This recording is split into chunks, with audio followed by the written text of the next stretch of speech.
اعوذ باللہ من الشیطان الرجیم بسم اللہ الرحمن الرحیم اللہم صلی علی محمد وآل محمد۔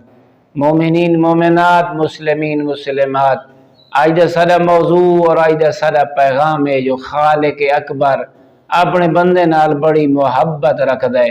اللہ نے جڑے قرآن کو اپنے رسول دے قلب طاہر تے نازل فرمائے، این قرآن دی تلاوت کرنا لے نال دا خدا بے پناہ محبت رکھ دے اور بے پناہ دے اندر خوبیاں کو پیدا کر دیں دے۔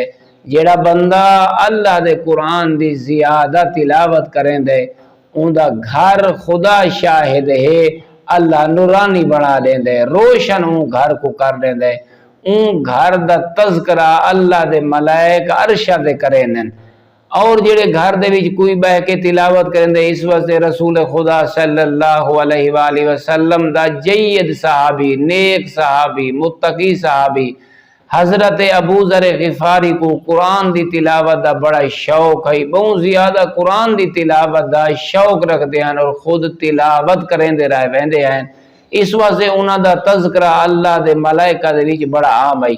جیڑا بندہ قرآن دی تلاوت زیادہ کریں دے، اللہ ان گھر تے رحمتاں دا نزول فرمیں دے، اللہ ان گھر دے وچوں شیطان کو بھجا دیں دے، شیطان ان گھر کو دور رہن دے۔ اور تلاوت کرنے اللہ اتنا خوش نصیب ہے، اللہ ان دے زبان دے گناہ معاف کریں دے، ان دے اکھی دے گناہ معاف کریں دے اور ان دے کنہ دے گناہ مالک ختم کر دے دے۔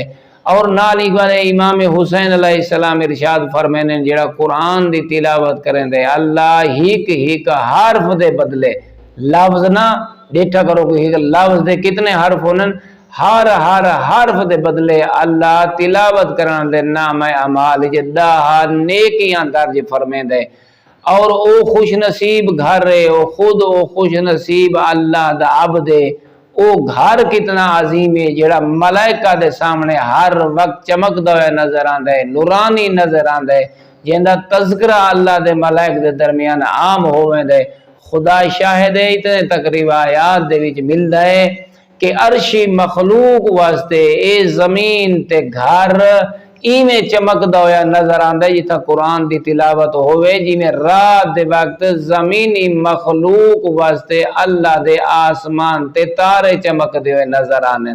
تو اللہ رب العزت اسا ساریاں کو روزانہ ہر صبح قرآن دی تلاوت کرن دی توفیق عطا فرماوے اور اپنے گھراں کو نورانی بناون دی اور اللہ دے انعامات کو پاون دی اللہ سعادت نصیب فرماوے۔